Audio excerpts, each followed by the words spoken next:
Tenda su di voi come un abbraccio consolante la benedizione di Dio.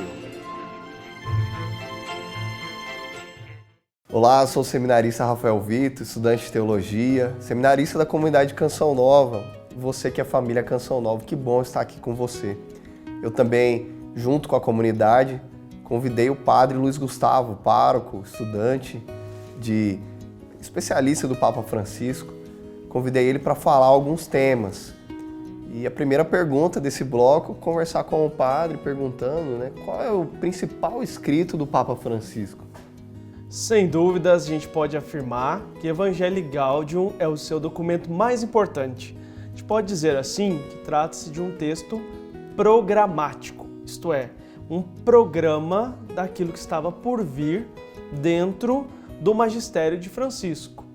Em outras palavras, a gente pode dizer assim, Francisco disse a que veio com esse documento, Evangelii Gaudium, que significa alegria do Evangelho. Papa Francisco veio para nos dizer isso. Como faz bem viver o Evangelho, isso nos torna pessoas alegres, esta alegria que vem do alto. Viver o Evangelho, portanto, não pode ser para Francisco ou para qualquer um de nós um peso, um fardo, uma tortura. Viver o Evangelho deve ser para nós causa de alegria. Como você tem vivido o Evangelho? Para você tem sido uma experiência boa ou tem sido para você um martírio, algo pesado, difícil? Pense sobre isso. Então, padre, nessa alegria do Evangelho, de onde vem essa alegria? E por que será que algumas pessoas se entristecem, se cansam, talvez, de serem padres, de serem religiosos, de ser católico? O que o Papa fala sobre isso?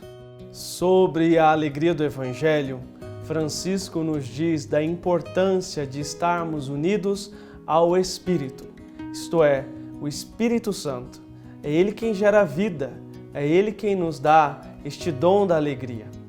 Assim, podemos dizer que quando nos afastamos das coisas de Deus, ainda que façamos muito, estas coisas perdem o Espírito, perdem a vida. Com isso, corre-se o risco de um sentimento de que somos apenas funcionários, padres, funcionários do sagrado, irmãs, irmãos, funcionários do sagrado, e aí então perde-se o sentido. Por quê? O que nos faz diferentes de um professor que cumpre seu horário? Somos professores movidos pelo Espírito. O que te faz diferente de um administrador de empresas? Somos administradores movidos pelo Espírito. Devemos buscar encontrar o sentido sempre nas coisas que vêm do alto, a fim de que não desanimemos e não desistamos daquilo que o Senhor nos tem confiado. Em contrapartida, no Evangelho também, nesse documento do Papa, ele fala de uma igreja em saída. E por conta também da quantidade de trabalhos pastorais, a gente tende, às vezes, a viver uma pastoral conservadorista, uma pastoral como acomodada, como o Papa fala, os cristãos que estão sentados aí no sofá. Então, como é essa realidade da missão para o Papa? Francisco diz assim, prefiro uma igreja enlameada e acidentada do que uma igreja fechada em si mesmo. Isto é, vale mais a pena que a gente saia do nosso comodismo, vale mais a pena ir ao encontro dos desafios do que viver numa estabilidade que não nos põe em movimento. Esse tipo de estabilidade pode ser vivido nas mais diferentes instâncias.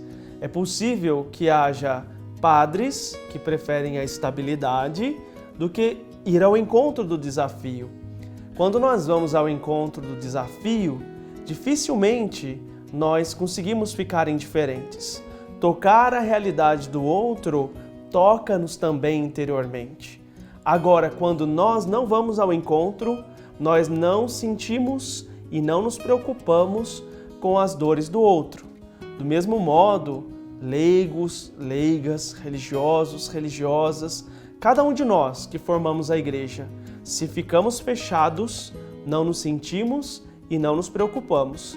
Se nós assumimos esta postura de ser igreja em saída, nós tocamos e somos tocados pela realidade, de modo que não podemos ficar indiferentes. O Papa Francisco, então, nos faz pensar: ser igreja missionária é repetir o mesmo que fazia Jesus. Jesus não vivia na estabilidade. Ao contrário disso, Jesus caminhava por entre povoados, Jesus passava entre doentes, Jesus passava entre homens e mulheres que clamavam por sua atenção e buscava dar-lhes caminhos para que em tudo pudessem ir ao encontro de Deus. É também bonito, padre, eu conhecendo um pouco da história do senhor, né? Acho que não para vangloriar o senhor aqui, né? Mas para dar um bom testemunho, né? Dizer também que eu vejo que o senhor faz esse esforço de uma igreja em saída, né?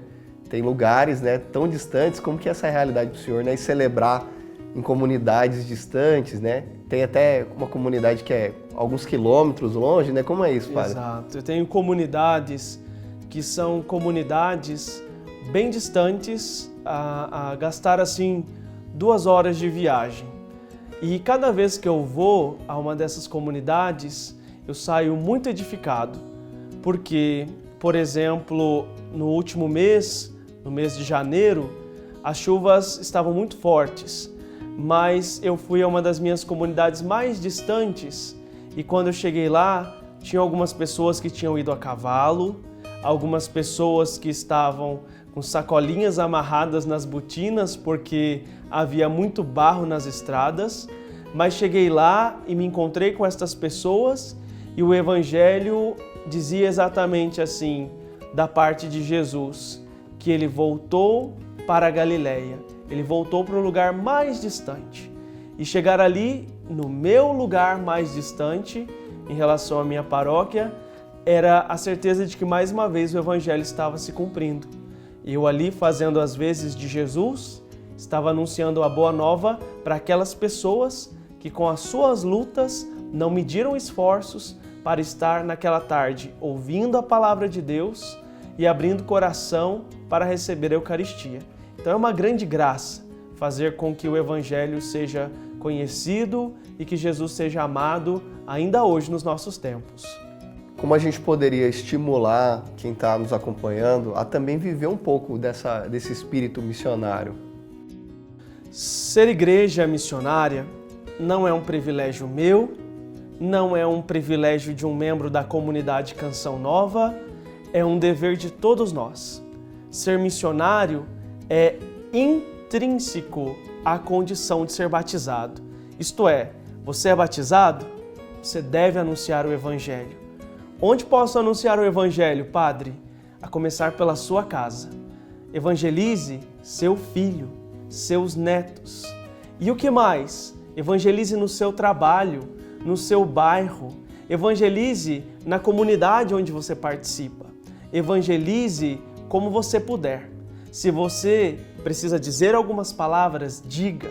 Se você pode fazer um gesto concreto, faça. Se você pode ter atitudes como visitar um enfermo, como ir ao encontro de um idoso, vá. Só não fique de braços cruzados. Eu disse, Jesus não vivia na estabilidade. O Papa Francisco não vive de maneira estável. E nós também não podemos nos dar por vencidos, não podemos nos dar a condição do comodismo. Devemos estar em movimento. Devemos evangelizar sempre e em todo lugar. Para evangelizar eu preciso estudar teologia, filosofia? Acho que sim, né? Mas será que só quem estuda filosofia e teologia, só quem é padre deve evangelizar? E que talvez alguém está acompanhando é uma pessoa mais simples, não consigo pregar direito. Então, como seria para essa pessoa? O que o senhor poderia dizer para incentivar? Nós iniciamos esse bate-papo dizendo assim que o Papa Francisco é movido pelo Espírito. E assim, cada um de nós. O que nós precisamos é intimidade com Deus, intimidade com o Espírito Santo. O Evangelho nos diz, Ele nos ensinará todas as coisas. Ele nos dará palavras tão acertadas que ninguém poderá resistir. Tenho certeza de que se você deseja verdadeiramente evangelizar, o Espírito Santo vai te capacitar para isso. Nós não temos todas as respostas. O Papa também diz isto. O Papa não tem todas as respostas. Mas, se somos abertos à graça de Deus, encontraremos os caminhos e os meios necessários para evangelizar. Eu tenho certeza de que você não foi evangelizado por um doutor em teologia. Talvez, mas eu creio que não.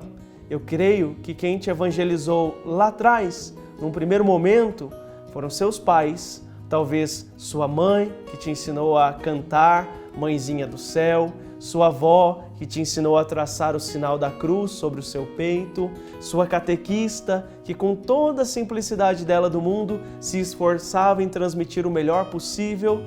Caros irmãos e irmãs, nós não precisamos ser os melhores, nós precisamos fazer bem feitas as coisas que nos forem confiadas. O Papa diz que ele gosta de ser um pastor que está à frente do rebanho, no meio do rebanho e atrás do rebanho. É um pastor que não só vai à frente e nem só vai atrás empurrando o rebanho, mas ele está em todo o percurso do rebanho, né? À frente, no meio e atrás. Então, por isso, ele ataca todas as estruturas do mundo, todas as estruturas, e até nessa carta ele critica um pouco essa cultura do descartável, do utilitarismo. Então, o que o senhor poderia falar mais para nós disso? Como eu havia dito, na prática, nós como evangelizadores, como missionários, temos um grande campo de atuação. Todos nós somos chamados a atuar. E os campos de atuação estão aí. E os nossos campos de atuação não devem ser os espaços privilegiados. Nossos campos de atuação, por vezes, devem ser aqueles que muitas vezes são tidos como descartáveis. Por exemplo, você tem visitado pessoas idosas? Você gasta seu tempo com pessoas enfermas? Se você há tempos não tem feito isso, faça essa experiência.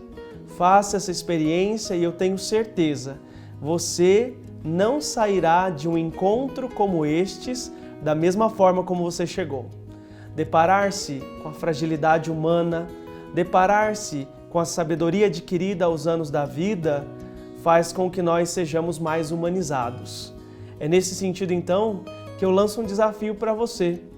Tente colocar em prática algumas destas ideias do Papa Francisco e você verá, tudo isto é cheio do Espírito Santo de Deus. Ele se faz presente exatamente aí, onde muitos não querem ir, mas ali ele está.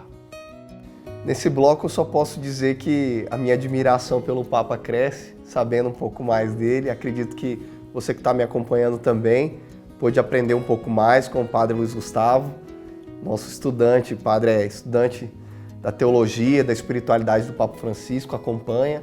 Acho que fica também um convite para você, acompanhe mais, né? As homilias, as pregações do Papa, as viagens, tudo aquilo que ele escreve como magistério. E eu, como estudante de teologia, eu, Rafael Vitor, quero deixar aqui para você um abraço, gratidão ao Padre por esse bloco, gratidão à Canção Nova, gratidão ao Papa por esses 10 anos de pontificado.